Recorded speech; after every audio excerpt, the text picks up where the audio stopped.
beberapa riwayat Nabi Musa itu pernah protes karena ibadah umatnya yang 40 tahun itu kalah dengan ibadahnya umat Rasulullah SAW. Ibadahnya umat Nabi Musa itu 40 tahun kalah dengan sholat Jumat Anda.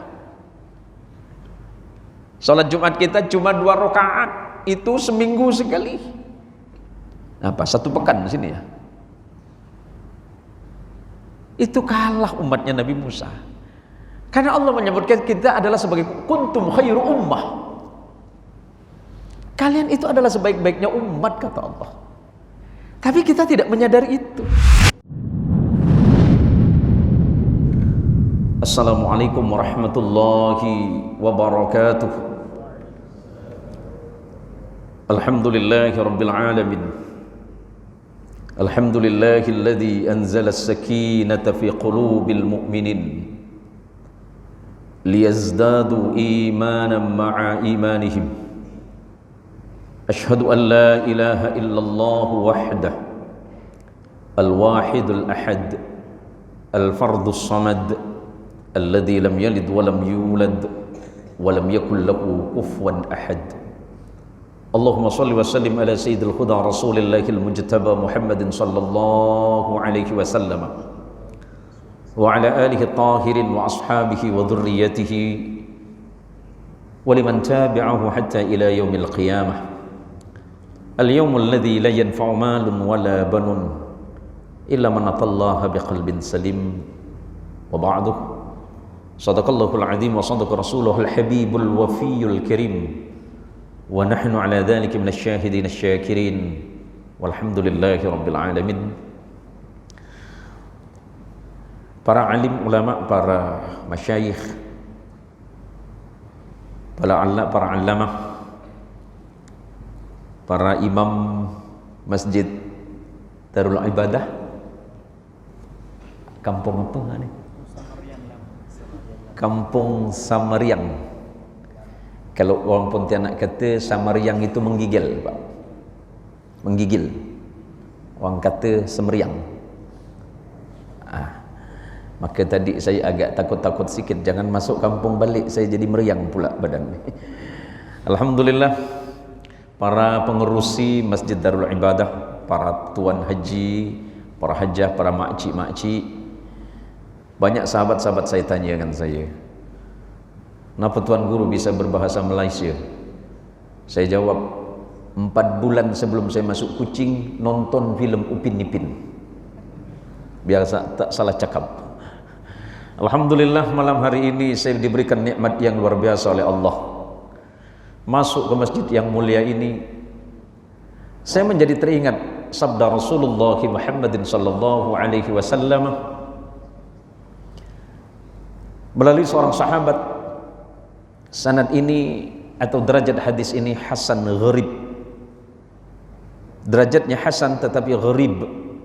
Kenapa gharib? Karena tidak ditemukan dari berbagai sanad yang lain kecuali satu orang yang bernama sahabat Abdullah bin Amr ibn al-As radhiyallahu anhu.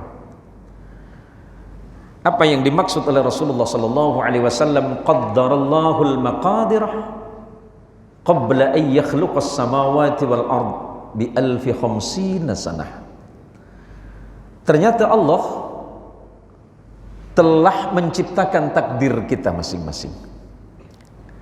Takdir kita sudah ditetapkan oleh Allah 50.000 tahun sebelum Allah menciptakan langit dan bumi.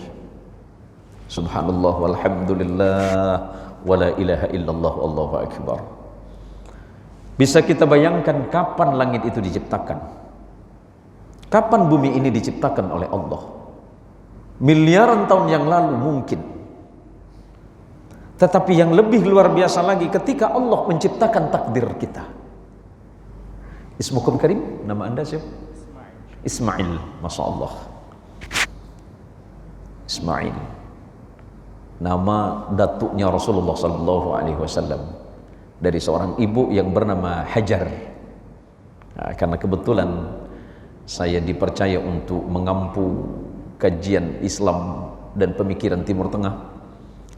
Tak panjang-panjang lah, karena masa kita pun hanya beberapa menit, Tuan Guru. 1 jam. Bagaimana kalau kita sepakat jam 12 kita selesai ini? Subhanallah. Semasa apa sekejap saja. Bahwa takdir kita malam ini sudah Allah tetapkan. Miliaran tahun yang lalu kita bertemu malam ini di masjid yang mulia ini sudah Allah tetapkan. Tidak mungkin kita mengelakkan itu. Dan alangkah indahnya ternyata takdir malam ini adalah takdir yang paling indah. Kenapa saya katakan takdir kita paling indah? Tidak ada satu hal yang lebih baik dibandingkan sujud kita kepada Allah Azza wa Jalla wa Ala. Sedekah kita belum dihitung oleh Allah. Puasa kita belum dihitung. Zikir kita belum dihitung. Amal ibadah yang lain tidak akan dihitung oleh Allah sebelum sujud kita dihitung dulu oleh Allah Subhanahu wa taala. Kelak di yaumil hasyr, di yaumil qiyamah, ketika seluruh amal kita ini dihitung oleh Allah, semuanya tidak akan dihitung dulu sebelum salat kita dihitung oleh Allah. Maka perbaiki salat kita, Allah akan memperbaiki hidup kita. Kalau kita perbaiki sujud kita, maka Allah akan memperbaiki hidup kita. Jika salatnya baik, maka Allah akan memperbaiki semuanya. Tetapi jangan pernah berharap hidup kita lebih baik kalau sujud kita tidak baik kepada Allah. Maka bersyukurlah kepada Allah malam hari ini kita dikumpulkan dalam keadaan bersujud kepada Allah. Dan inilah kelak yang bisa kita banggakan di hadapan Allah dan bersama Rasulullah Muhammadin sallallahu alaihi wasallam. Saudara-saudara para jamaah yang dirahmati Allah, terima kasih. Yang setinggi-tingginya saya sampaikan karena saya sudah diterima sebagai saudara. Saya jauh-jauh dari Pontianak, Kalimantan Barat. Saya lahir besar di Kalimantan Barat, walaupun pendidikan saya di beberapa tempat. Hari Kamis kemarin saya sampai di tempat ini, di Kota Kucing. Saya beserta istri di belakang sana. Makcik ada di samping makcik, paling depan makcik. Istri saya paling cantik sedunia itu. Dan ini anak bungsu saya melalui Tuan Guru Muhammad Faiz. Beliau ini walaupun masih muda, saya banyak belajar dari beliau. Apalagi kepada imam kita barusan, ya Allah, bacaan Qur'annya luar biasa. Malu rasanya. Sebab kata Nabi sallallahu alaihi wasallam, kamu itu tidak boleh hasad, kamu tidak boleh iri hati kecuali kepada 2 perkara. La hasada illa fitnatain. Tidak boleh kamu hasad, tidak boleh kamu iri hati, illa fitnatain, kecuali kepada 2 perkara. Yang pertama, rajulun atahu Allahul Qur'an. Yang pertama, kamu boleh iri kepada orang-orang yang Allah berikan ilmu tentang Al-Quran. Saya iri tadi dengan imam, dengan bacaan Bismillahirrahmanirrahim. Masya Allah, usia beliau sudah berapa, Tuan Guru? Usia berapa? 27. Masuk akal pula ya. Fisik boleh tak kuat, tapi suara anak muda ini 27 tahun. Insya Allah. Bacaan yang sangat indah. Saya menjadi ingat kepada guru-guru mulia saya di Madinah ketika mengajarkan itu. Ya Allah, indahnya akhlak beliau menerima saya sebagai seorang murid. Walaupun beliau tidak bilang antum murid ananda, tapi ketika saya menerima hikmah melalui lisan beliau, bacaan beliau, saya mengatakan saya berhak menjadi murid beliau gitu. Seperti itu. Yang kedua kata Nabi, yang pertama kata Nabi, kamu boleh hasad, kamu boleh iri kepada orang yang ahli Quran dan mengamalkan hidupnya dengan Quran. Yang kedua adalah kamu boleh iri kepada orang kaya. Ini ada orang kaya tak? Di masjid ini ada orang kaya enggak? Orang kaya yang mana ya? Boleh tunjuk tangan, Pak Cik? Yang mana ya? Tak ada yang ngaku pula ni. Atau Pak Cik yang peci hitam tinggi, janggut putih, baju biru. Ya, Pak Cik. Kamu boleh iri kepada orang kaya, kata Nabi. Kekayaannya didapatkan dari sesuatu yang halal dan diinfakkan kepada perkara yang halal. Sebab suatu masa, boleh saya minum tuan-tuan? Kalau tak boleh tak masalah. Saya bisa balik Pontianak. Bismillah, bismillah.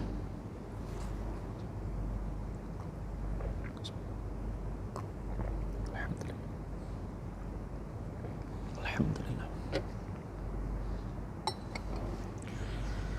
Sahabat Nabi SAW ada banyak yang sangat kaya raya. Tapi sahabat kaya raya yang paling utama itu dua orang. Sahabat Abdurrahman bin Auf dan yang kedua sahabat Uthman bin Affan radhiyallahu anhuma. Kalau hari ini kekayaannya Uthman, kekayaannya Abdurrahman bin Auf itu di atas 10 miliar dolar. Sahabat Uthman di bawahnya sedikit. Suatu masa ketika sahabat Abdurrahman bin Auf itu tengah berbagi rezeki, di tengah antrian itu tiba-tiba ada seorang kaya yang bernama Uthman bin Affan. Jadi orang-orang atau sahabat-sahabat yang menunggu antrian itu bingung kenapa Uthman ada di tengah-tengah mereka. Ini orang kaya tapi ngantri di antara orang miskin. Orang kaya yang nomor 2 yang ada di Madinah, Uthman bin Affan, sahabat terbaik Nabi, menantu Nabi. Jadi kalau orang mau tahu siapa Uthman, jarang di antara sahabat itu yang melihat wajahnya Uthman. Kenapa? Karena Uthman itu radhiyallahu anhu kalau berjalan menunduk. Uthman kalau berjalan menunduk. Kenapa? Malu.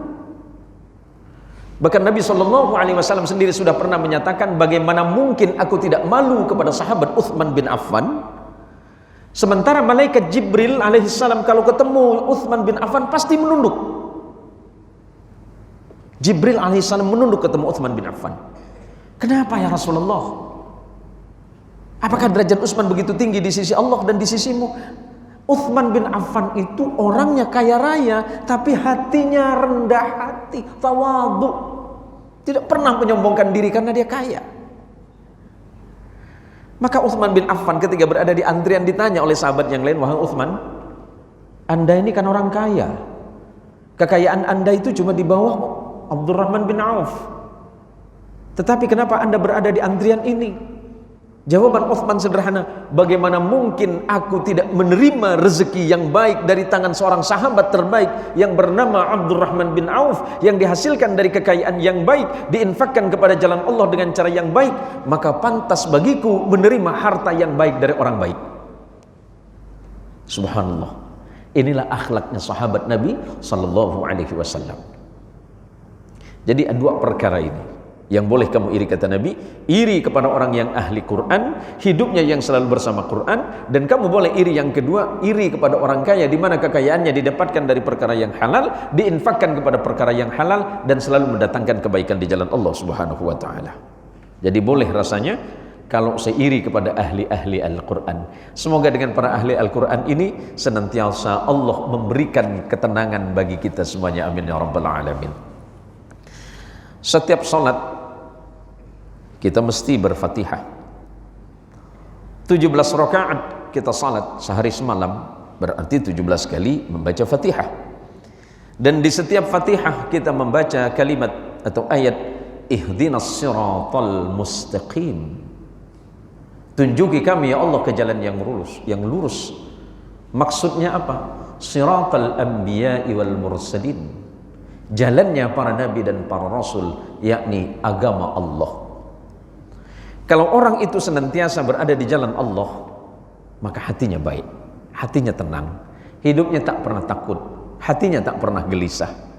Dia tidak memikirkan dunia ini, karena bagi dirinya dunia ini hanya sesaat. Kita hanya numpang lewat semata. Besok lusa kita kembali kepada Allah.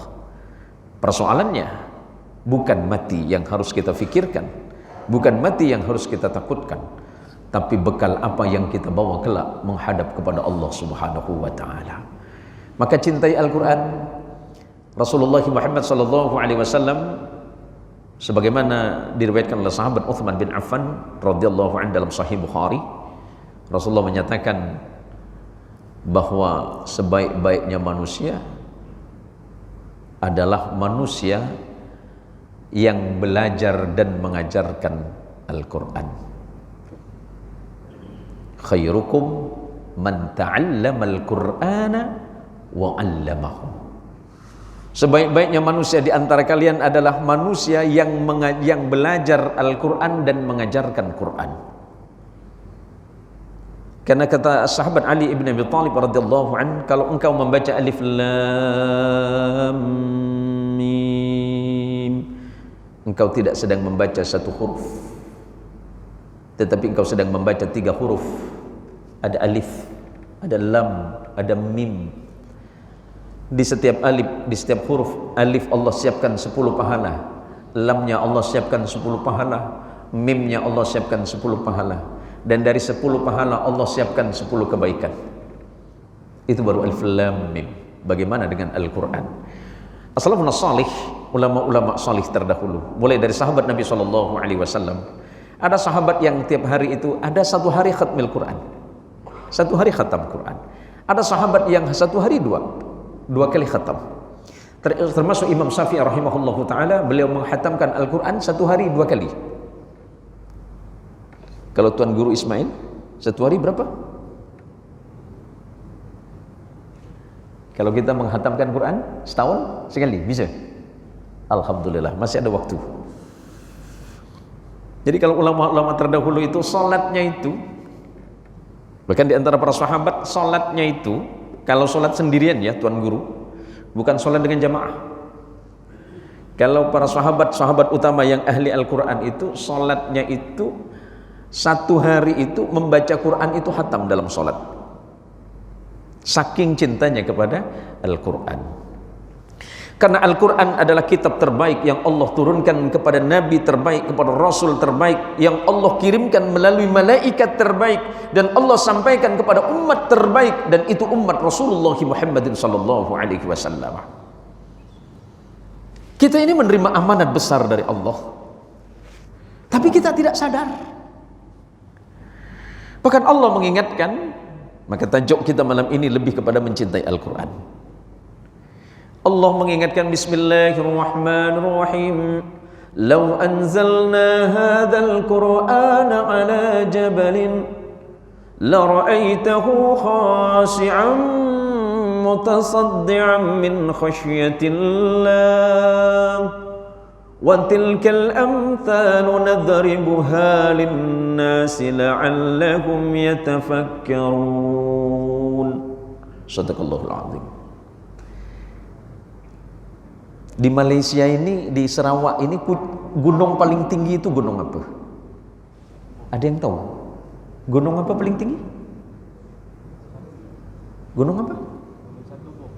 Gunung? Oh, yang dekat pantai. Yang dekat Santubong.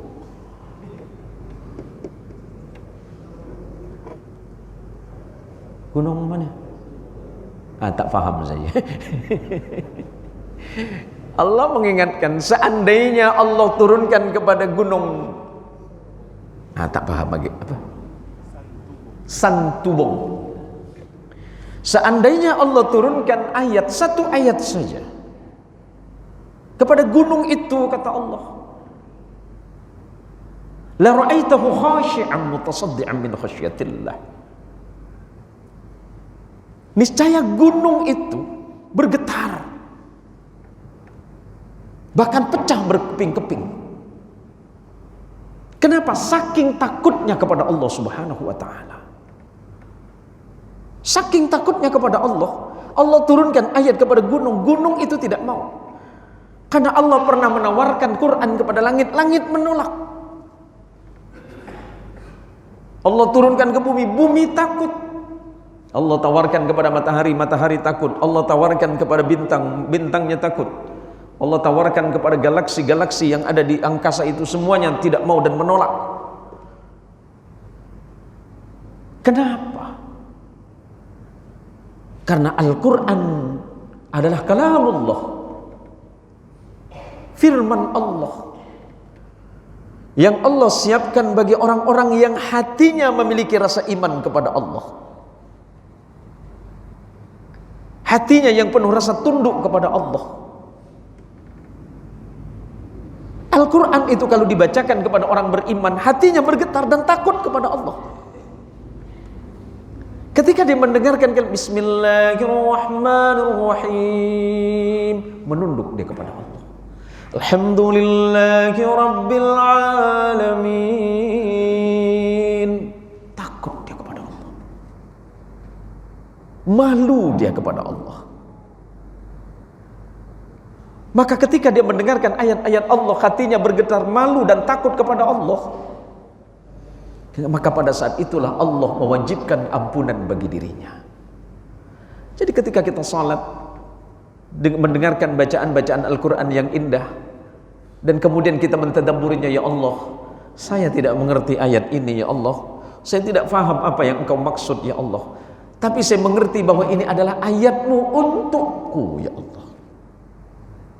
Ayat itu Allah turunkan untuk kita. Allah memang turunkan untuk Nabi Sallallahu Alaihi Wasallam, tapi tujuannya kita. Ketika Nabi Sallallahu Alaihi Wasallam ditanyakan tentang beliau kepada Aisyah radhiyallahu anha, ya Sayyidah Aisyah, bagaimana dengan kehidupan Nabi Sallallahu Alaihi Wasallam? Beliau menjawab, Rasulullah Sallallahu Alaihi Wasallam kana khuluquhul Quran. Akhlaknya Nabi Sallallahu Alaihi Wasallam itu adalah Quran. Ucapannya adalah Quran. Perbuatannya adalah Al-Quran. Ibadahnya adalah Al-Quran. Setiap langkah kaki beliau itu adalah Al-Quran. Kehidupan beliau itu adalah Al-Quran. Maka indahlah akhlak dan kehidupan Nabi Sallallahu Alaihi Wasallam. Kalaulah memang kita tidak sanggup, tidak karena alasan beberapa hal, mungkin karena kita ini terlalu sibuk dengan kehidupan duniawi. Kita hidup 24 jam, tuan-tuan. Kita tidur berapa jam? 8 jam. Bekerja mencari nafkah berapa jam? 8 jam. Berarti sisa berapa? 8 jam. 8 jam istirahat, 8 jam untuk mencari harta, mencari rezeki, tinggal 8 jam. Pertanyaannya, 8 jam ini kita manfaatkan untuk apa? Bisa Tuan Ismail sholat 8 jam? Tak bisa. Tuan-tuan, sholat kita paling lama berapa jam? Sholat kita paling lama berapa jam? 10 menit. 10 menit itu pun masih nggak utuh gitu ya. Bilalah Tuan Imam ni nak selesaikan Fatihah. Kenapa bisa demikian? Karena kita ini ragu. Hati kita ini ragu kepada Allah. Padahal Quran sudah mengatakan, "Dzalikal kitabu la raiba fihi hudal lil muttaqin." Allah turunkan Alkitab, Allah turunkan Al-Quran.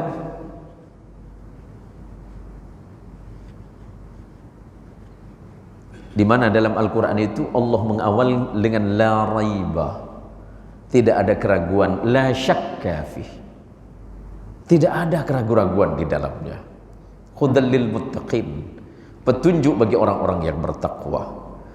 Salah satu ciri-ciri orang yang bertakwa adalah beriman kepada Allah.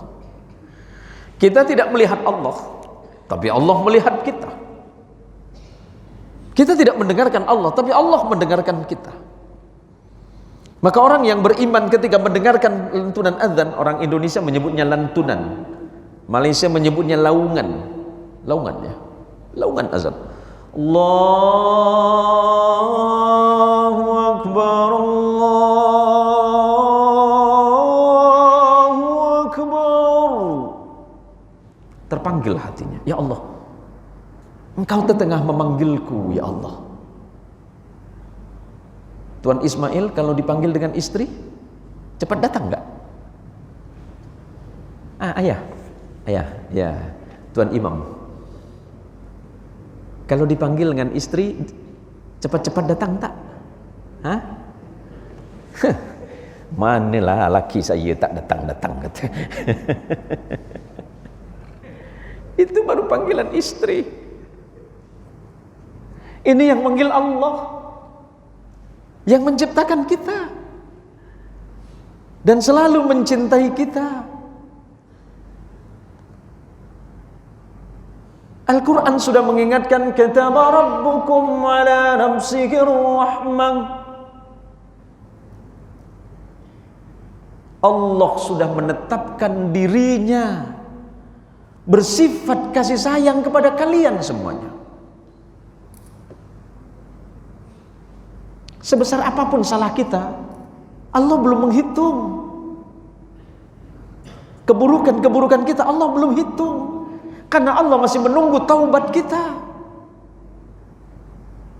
Dalam hadis qudsi Allah mengingatkan, inna rahmati ghalabat ghadabi. Sesungguhnya rahmatku, kata Allah, kasih sayangku mengalahkan kemurkaanku kepadamu. Semurka apapun Allah kepada kita, tapi Quran sudah menyatakan, kataba rabbukum ala nafsihi rahmah. Allah saja maha memberikan rahmat kepada kita. Maka berhati-hatilah saudaraku sekalian, para tuan-tuan yang mulia, ketika kita melihat orang lain yang sedang bermaksiat kepada Allah, jangan memvonis dirinya adalah orang yang paling berdosa kepada Allah. Ketika kita sudah baik, jangan pernah memandang orang lain itu sangat buruk. Ketika kita sudah baik di dalam ibadah, sementara saudara kita yang lain belum beribadah kepada Allah, jangan mengatakan mereka adalah orang kafir dan ingkar kepada Allah. Ketika kita sudah salih, jangan pernah beranggapan bahwa diri kita ini adalah orang yang paling salih di hadapan Allah. Tetapi lihatlah orang lain yang belum salih. Doakan kepada Allah agar Allah memberikan kelembutan hati dan kesalehan ibadah mereka. Bukankah Allah Azza wa Jalla wa Ala adalah zat yang maha baik, yang maha menerima seluruh taubat dari setiap hambanya? Selagi hambanya itu masih mau bertaubat kepada Allah, mau menyadari kesalahan dan dosanya kepada Allah, dia datang kepada Allah, bertaubat kepada Allah, sujud kepada Allah, dan berjanji kepada Allah untuk tidak melakukan perbuatan yang sama, Allah pasti akan menerima taubatnya. Selagi nyawa tidak berada di ujung tenggorokannya, kata Nabi SAW, Innallaha yakbalut taubatal abdi ma lam yugharghir. Sesungguhnya Allah itu pasti menerima taubat seorang hambanya selagi nyawa tidak berada di ujung tenggorokannya. Apalagi kita ini adalah hamba-hamba Allah yang baik, yang berusaha untuk memperbaiki diri.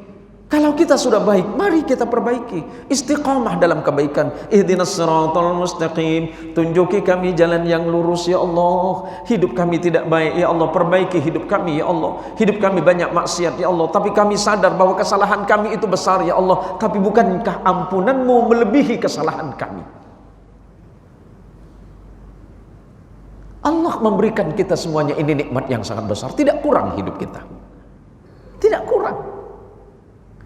Yang kurang cuma satu, rasa syukur kita kepada Allah. Rasa syukur saja yang kurang. Kita mulai dari bangun tidur sudah diajarkan oleh Nabi SAW, berterima kasihlah kepada Allah, bersyukurlah kepada Allah, ucapkanlah doa alhamdulillahilladzi ahyana ba'dama amatana wa ilaihin nusur. Pagi-pagi kita terbangun, dibangunkan oleh suara tarhim, dibangunkan oleh suara muadzin, dipanggil oleh Allah dengan panggilan yang sangat indah. Allahumma rabba hadhihi da'awati tammah. Panggilan yang paling sempurna itu adalah panggilan adzan. Kita dipanggil oleh Allah, hayya 'alas shalah. Datang kita ke masjid, hayya 'alal falah. Dipanggil dengan baik karena Allah sudah menyiapkan ampunan untuk kita. Allah sudah menyiapkan kemenangan, Allah menyiapkan kejayaan, Allah menyiapkan kesuksesan, Allah menyiapkan rezeki yang tiada terhingga. Allah sudah menyiapkan segalanya untuk kita.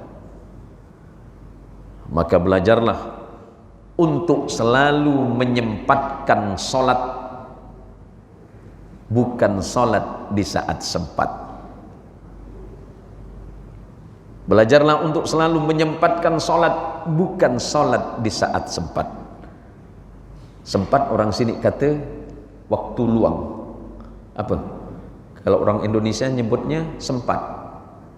Malaysia cakap waktu luang. Waktu luang ya. Banyak kita menghabiskan waktu di luar sana. Harus takut kita kepada Allah, jangan-jangan waktu saya ini tidak bermanfaat. Walaupun demikian, walaupun sebentar waktu kita untuk sholat di masjid, sudah dia nawaitul i'tikaf, dituliskan oleh pengurusi masjid, kalau i'tikaf di masjid itu pahalanya begini, begini, begini. Kita ini sudah masuk masjid itu Allah sudah menyiapkan ampunan. Masuk di pintu masjid, berdoa kepada Allah, Allah sudah menyiapkan rahmat. Salat 2 rakaat, Allah sudah siapkan ampunan.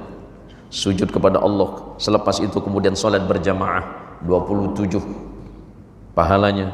Lepas itu kemudian berzikir bersama imam, berdoa bersama imam. Kalau jamaahnya 40 orang kata Nabi, tidaklah kalian berkumpul dan berdoa sebanyak 40 orang, melainkan Allah pasti menerima doa salah satu di antara kalian. Imam, Allahumma ghafir lana, kemudian makmum mengaminkan amin, maka Allah pasti menurunkan ampunan. Belum lagi imam melanjutkan Allahumma rzuqna rizqan halalan katsiran tayyiban mubaraka, Allah turunkan semuanya. Maka orang yang senantiasa hidup di jalan Allah dan mencintai Al-Quran, maka Allah akan memberikan ketenangan di dalam hidupnya dan Allah berikan keselamatan dari dunia dan akhirat. Nabi Muhammad SAW dalam Sahih Muslim yang diriwayatkan oleh Abu Umamah Al-Bahili, apa kata Rasulullah SAW? Iqra'ul Qur'ana, bacalah oleh kalian Al-Quran. Fa innahu ya'ti yawmal qiyamah syafi'an li ashabih. Kelak kalau kalian cinta kepada Quran, di yaumil qiyamah Al-Quran yang akan mencari kalian. Di yaumil qiyamah kita tidak menghitung orang lain. Ayah tak peduli dengan anaknya, anak tidak akan ingat dengan ayahnya, ibu tidak mungkin mampu menolong anaknya, anaknya tidak akan mungkin memperhatikan ibunya, tetangga-tetangga semuanya, sahabat-sahabat kita selama di dunia sibuk dengan urusan masing-masing. Maka kata Nabi SAW, Iqra'ul Quran, bacalah oleh kalian Al-Quran, fa innahu ya'ti yawmal qiyamah syafi'an li ashabih. Karena kelak Al-Quran yang akan menjadi penolong bagi kalian di yaumil qiyamah. Ketika Nabi Adam didatangi oleh manusia, oleh anak cucu Adam, ya Adam, ya abana, wahai bapak moyang kami, tolonglah kami di hari kiamat ini. Apa kata Nabi Adam? Sebelum aku diturunkan ke surga, sebelum aku diturunkan ke bumi, Allah belum pernah marah sekalipun. Tapi ketika aku melanggar perintah Allah di surga, aku diturunkan oleh Allah, dan itulah marahnya Allah pertama kali kepada makhluk. Bagaimana mungkin aku menolong kalian? Sebab kemarahan Allah adalah kemarahan pertama bagi hamba, dan akulah orangnya, kata Nabi Adam. Datang kepada Nabi Nuh, ya Nuh, wahai Nabi Nuh, tolonglah kami ya Nabi Nuh. Nabi Nuh menjawab, aku tak mungkin mampu menolong kalian.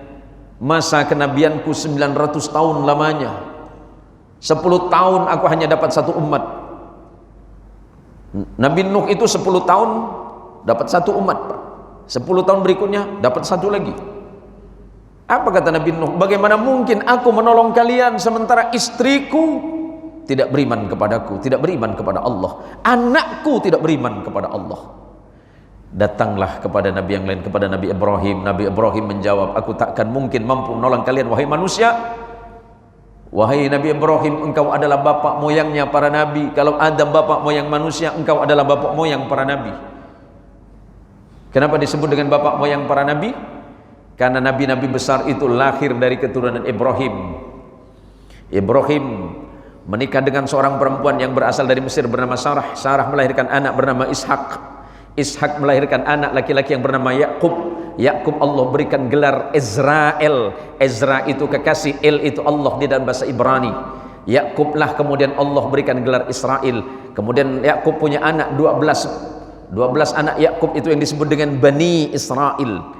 Salah satu di antaranya ada yang bernama Yusuf, dan abangnya Yusuf itu bernama Lewi. Lewi punya anak bernama Imran. Imran punya anak yang bernama Musa dan Harun. Nabi Ibrahim melalui istri yang bernama Hajar yang dari Palestina punya anak bernama Ismail alaihissalam. Nah, bukan Ismail yang ini, Pak, ya. Nah, bukanlah. Ismail tidak menurunkan nabi-nabi, melainkan hanya satu orang yang bernama Muhammad sallallahu alaihi wasallam. Ismail punya anak keturunan yang bernama Haidar. Haidar turun sampai kepada suku-suku Arab. Kenapa Nabi Muhammad itu Arab? Karena datuknya yang bernama Ismail itu menjadi Arab melalui jalur ibu yang bernama Hajar. Hajar itu Arab dari Palestina.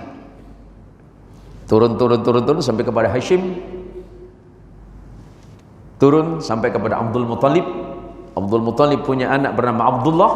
Abdullah punya putra terbaik yang bernama Muhammad sallallahu alaihi wasallam.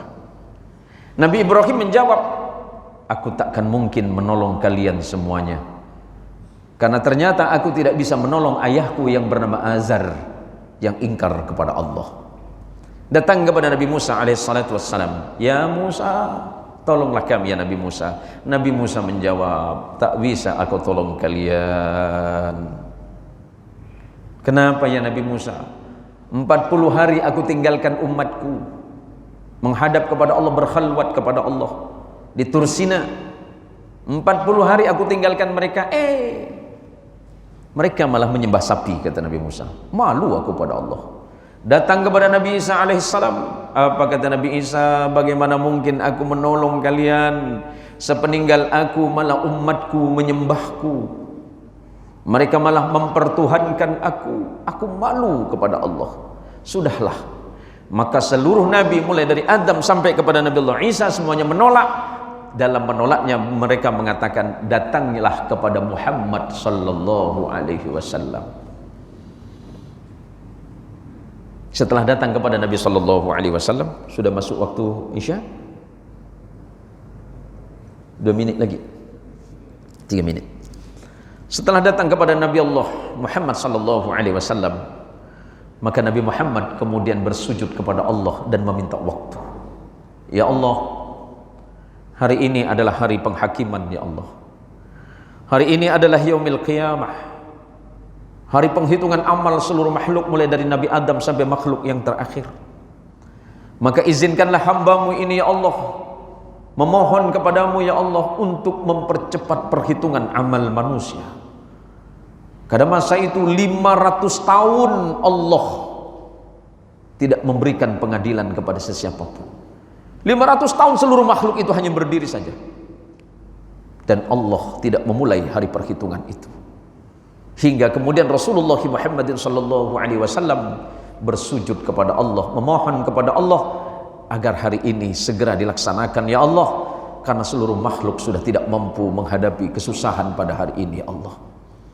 Maka atas izin Allah kemudian Allah berkenan untuk memulai perhitungan itu, dan umat pertama yang dihitung adalah umat Nabi Muhammad sallallahu alaihi wasallam. Alangkah indahnya, alangkah bahagianya kita ini menjadi umat pilihan dari Nabi pilihan Nabi Muhammad sallallahu alaihi wasallam. Dan karena Al-Quran adalah kitab pilihan bagi kita, mari kita cintai Al-Quran, dan insya Allah Al-Quran akan mencintai kita semuanya. Insya Allah kita akan lanjutkan lagi selepas kita mendengarkan azan Isya. Dan selepas Isya berapa menit lagi Tuan Guru? Tak boleh lama-lama ya. Tak boleh lama, 2 menit saja. Insyaallah akan kita lanjutkan. Bismillah. Bismillahirrahmanirrahim. Para tuan-tuan, para puan, para makcik-makcik, para jamaah sekalian yang dirahmati Allah Subhanahu wa taala. Alhamdulillah, dan sebagai bagian akhir dari apa yang saya sampaikan malam hari ini, saya tidak merasa lebih paham, saya tidak merasa lebih tahu dari jamaah sekalian. Saya hanya tertarik kepada sabda Rasulullah Muhammad sallallahu alaihi wasallam may yuridillahu bihi khairan yufaqihu fiddin. Sesiapa saja yang Allah kehendaki kebaikan bagi dirinya, maka Allah jadikan orang itu faqih. Dalam hal ini Al-Imam Ibnu Hajar Al-Asqalani dalam Syarah Sahih Bukhari dalam kitab Fathul Bari, makna faqih adalah al-fahmu, faham. Orang yang faham di dalam beragama mesti dia belajar akan ilmu. Belajar ilmu itu hukumnya wajib. Bukankah Imam Abdul Barr sudah meriwayatkan bahwa thalabul ilmi fariidatun ala kulli muslimin wa muslimatin. Mencari ilmu Allah hukumnya wajib, fardhu ain, bukan kifayah, bukan kewajiban kolektif, tapi kewajiban perseorangan. Setiap orang mesti belajar ilmu Allah. Yang pertama, yakni yang menyangkut ilmu aqidah, usuluddin, pokok-pokok dalam beragama. Yang kedua, yang berkaitan tentang ibadah yang kita sebut dengan fiqh atau faqih. Barulah menyangkut kepada ilmu yang menyangkut masalah muamalah, akhlak, adab, dan seterusnya. Dan semuanya itu sudah terkandung di dalam Al-Quranul Karim. Al-Quran sudah mencakup semuanya. Penjelasannya adalah hadis dari Rasulullah Muhammad SAW. Jika Al-Quran tidak bisa ditafsirkan dengan Quran, maka Quran ditafsirkan dengan hadis. Jika hadis tidak bisa menafsirkan Al-Quran secara utuh, maka melalui ulama mujtahid sesuai dengan kapasitas dan kemampuan ilmunya di dalam berijtihad. Tak layak bagi kita untuk saling berdebat. Perbedaan itu adalah bagian rahmat dari Allah. Selagi perbedaan itu tidak mengarah kepada perpecahan. Bukankah Rasulullah Muhammad SAW Allah kirimkan ke dunia ini untuk menyempurnakan akhlak manusia? Innama bu'ithu liutamima makarimal akhlak. Sesungguhnya kata Nabi, aku ini diutus kepada kalian semuanya ke dunia ini untuk menyempurnakan akhlak. Akhlak yang pertama adalah akhlak kita kepada Allah.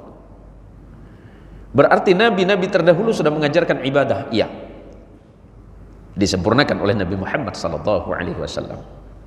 Nabi-nabi terdahulu mengajarkan hal-hal kebaikan, mengajarkan adab, mengajarkan akhlak, tapi kemudian disempurnakan oleh Nabi Muhammad SAW. Kenapa akhlak Nabi itu begitu indah? Kenapa akhlak Nabi itu begitu sempurna? Karena akhlak Nabi adalah Al-Quran. Siapa yang mengajarkannya? Allah. Sebab kata Nabi, "Addabani Rabbi fa ahsana ta'dibi." Allah lah yang mengajari aku akhlak, maka akhlakku menjadi akhlak yang terbaik. Akhlak Nabi bukan akhlak biasa, tetapi Allah menyebutkan, "Wa innaka la'ala khuluqin 'azim." Sesungguhnya pada dirimu Muhammad terdapat akhlak yang agung. Akhlaknya para nabi terdahulu tidak sebaik akhlakmu ya Muhammad. Sifat-sifat kenabian semuanya terangkum dalam diri Rasulullah Muhammad SAW. Maka berbahagialah, kita ini harus wajib berbahagia. Karena kita telah dipilih menjadi umat Rasulullah Muhammad SAW. Umat yang lain tidak dihitung, kita dihitung duluan. Umat yang lain tidak diberikan kesempurnaan, kitalah yang diberikan kesempurnaan. Bahkan dalam beberapa video ceramah saya di channel Facebook dan beberapa channel itu sudah saya sebutkan. Dalam beberapa riwayat Nabi Musa itu pernah protes karena ibadah umatnya yang 40 tahun itu kalah dengan ibadahnya umat Rasulullah SAW. Ibadahnya umat Nabi Musa itu 40 tahun kalah dengan sholat Jumat Anda. Sholat Jumat kita cuma 2 rakaat, itu seminggu sekali. Apa? 1 pekan di sini ya. Itu kalah umatnya Nabi Musa. Karena Allah menyebutkan kita adalah sebagai kuntum khairu ummah. Kalian itu adalah sebaik-baiknya umat kata Allah. Tapi kita tidak menyadari itu. Maka melalui majelis-majelis ilmu, entah itu melalui Ustadz Ismail, Ustadz Muhammad Faiz, dan ustadz-ustadz yang lain yang mengajarkan Al-Quran melalui talaqi, bertemu langsung dengan guru, berhadapan-hadapan langsung dengan guru, mengambil hikmah, mengambil ijazah, mengambil sanad kepada sang guru. Kenapa sanad itu penting? Nah, sanad itu saya kasih contoh sederhana macam ini Pak Cik. Apa ini namanya? Sandaran, orang Pontianak kata. Sama, sandaran. Ya. Kalau Pak Cik lagi duduk pakai sandaran itu kan lebih enak. Ya, pakai sandaran itu lebih enak. Ustadz Faiz punya guru. Guru beliau Kibarizi Muhammad. Kibarizi Muhammad itu berguru kepada ayahnya yang bernama Ki Muhammad. Ki Muhammad itu berguru, kalau tidak salah, kepada Syekhuna Fathul Bari juga ya. Ya. Sanadnya langsung nanti. Kalau dalam fiqh mungkin sampai kepada Imam Syafi'i. Imam Syafi'i berguru kepada gurunya yang bernama Imam Malik, Imam Darul Hijrah. Imam Malik berguru kepada gurunya yang bernama Nafi'. Nafi' berguru kepada gurunya yang bernama Abdullah bin Umar ibn al-Khattab radhiyallahu anhuma. Umar ibn al-Khattab radhiyallahu anhuma, Ibnu Umar berguru kepada Rasulullah Muhammad sallallahu alaihi wasallam. Jadi sandarannya jelas. Jangan kita berguru tanpa sandaran. Orang duduk saja tak pakai sandaran sakit. Jadi nanti kalau ditanya, kepada siapa Anda berguru? Saya berguru kepada guru saya yang bernama Ustadz Muhammad Faiz. Ustadz Muhammad Faiz berguru kepada gurunya, gurunya berguru kepada gurunya, naik sampai langsung kepada Rasulullah Muhammad sallallahu alaihi wasallam. Yang paling akhir, saya cuma mengingatkan kepada ucapan Ibnul Mubarak rahimahullahu taala tentang akhlak kita kepada guru. Pentingnya kita berakhlak kepada sang guru. Siapa guru kita? Yang mengajari kita ilmu. Seperti apapun ilmu itu, selagi ilmu itu mengantarkan kita semakin dekat kepada Allah Subhanahu wa taala. Nahnu ila qalilin minal adab ahwaju minna ila katsirin minal ilmi. Aku lebih membutuhkan orang yang memiliki adab walaupun sedikit dibandingkan orang yang memiliki ilmu yang banyak tanpa adab. Ibnul Mubarak rahimahullah ta'ala mengingatkan, 30 tahun aku belajar adab dan 20 tahun aku baru belajar ilmu. 50 tahun beliau belajar ilmu, 30 tahunnya beliau habiskan untuk belajar adab, belajar akhlak. 20 tahunnya beliau habiskan untuk belajar ilmu. Setelah kita berilmu, jangan lupa adab kita di dalam berilmu. Salah satu di antaranya adalah tidak pernah merasa lebih tahu dibandingkan dengan orang lain, apalagi merasa lebih tahu dibandingkan dengan gurunya. Itu kita belajar kepada ulama-ulama salih terdahulu. Imam Ahmad ibnu Hanbal, pendiri madhab Hambali, murid mulia dari Imam Syafi'i, beliau menghafalkan hadis 1 juta hadis. 1 juta hadis lengkap dengan hukum matan dengan sanadnya. Sedangkan guru beliau Imam Syafi'i cuma hafal 300.000. Tapi apakah beliau merasa lebih alim dibandingkan dengan Imam Syafi'i? Tidak. Walaupun dalam hal fiqh kemudian beliau berbeda dengan gurunya, tetapi beliau selalu mengatakan ketika ditanya, wahai Imam Ahmad bin Hanbal, bagaimana pendapat anda tentang gurumu Imam Syafi'i? Apa kata Imam Ahmad bin Hanbal? Tidak ada hujjah bagiku melainkan itu bersumber dari Imam Syafi'i. Sama dengan ketika Imam Syafi'i ditanya, wahai Imam Syafi'i, bagaimana dengan guru anda yang bernama Imam Malik? Jawaban beliau, hujjahku di yaumil qiyamah adalah guruku yang bernama Malik. Itu indahnya akhlak. Maka insya Allah melalui majelis agung, majelis mulia ini, majelis ini adalah majelis yang sangat dicintai oleh Rasulullah Muhammad sallallahu alaihi wasallam. Maka ini karena kita dah masuk sebenarnya ada yang nak saya sampaikan, cuma karena memang khawatir tuan-tuan sekalian dan para puan-puan, pak cik mak cik masih nak apa, kalau ngopi di warung kedai itu apa nama? Kalau di kedai itu apa nama? Melepah. Melepah ya? Melepah. Saya dibawa Ustaz Faiz ini suka melepah saya. 4 jam tak terasa saya melepah situ. Solat 4 minit rasa berat saya. Inilah indahnya akhlak seorang muslim, indahnya akhlak Rasulullah sallallahu alaihi wasallam yang diajarkan untuk kita semuanya. Mudah-mudahan akhlak kita paling tidak mencontoh akhlak Rasulullah Muhammad sallallahu alaihi wasallam, yakni berakhlak sesuai dengan akhlak Al-Qur'anul Karim. Para tuan haji, para puan hajah, para pak cik mak cik, para jamaah yang dirahmati Allah, terima kasih atas waktu dan kesempatannya, terutama spesial buat pengurusi dan para imam mulia kita. Semoga barokah ilmu kita malam hari ini menyampaikan kita kepada pertemuan nanti kelak dengan Allah Azza wa Jalla wa Ala, bahwa pada akhirnya orang yang beriman kepada Allah akan dipertemukan dengan Allah di yaumil qiyamah. Wujuhu yawma idzin nadhirah ila rabbiha nadhirah. Orang yang beriman kepada Allah kelak di yaumil qiyamah wajahnya berseri-seri ketika dipertemukan dengan Allah Zat yang Maha Tinggi. Terima kasih dan mohon maaf jika dari Al-Faqir banyak salah dan banyak khilaf. Kebenaran mutlak datangnya dari Allah, sementara keawaman dan kesalahan itu mutlak datangnya dari hamba Allah yang paling lemah dan paling hina ini. Hadanallahu wa iyyakum ajma'in, wallahul muwafiq ila aqwamit thariq. Assalamualaikum warahmatullahi wabarakatuh.